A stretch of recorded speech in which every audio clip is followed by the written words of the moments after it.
In today's video, I'm going to teach you how to access and create task-centered workflows. We'll walk through this together step by step. So by the end, you'll know exactly where to click, what to choose, and how to turn a simple idea into an automated task workflow that runs in the background for you. First, start by navigating to the automation section of your platform. Once you're there, look for the area labeled Workflows.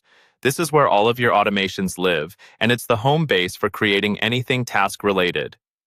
Inside the Workflows area, you'll usually see a button or link that says Create Workflow.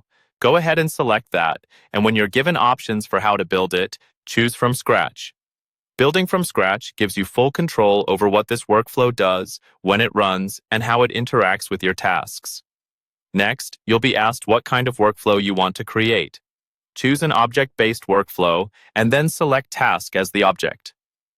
This choice is important because it tells the system that everything in this workflow will revolve around tasks specifically, rather than contacts, deals, or anything else.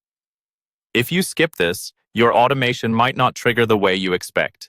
Once you've set the workflow to be task-based, it's time to set up your triggers. Triggers define when the workflow starts.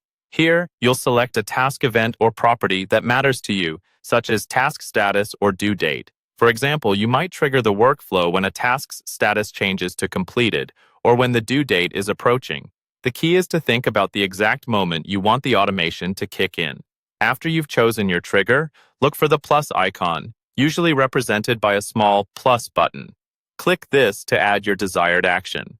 This could be updating another property on the task, sending a notification, creating a follow-up task, or any other available action your system supports. You can chain multiple actions together here, building out a simple or complex flow depending on your needs.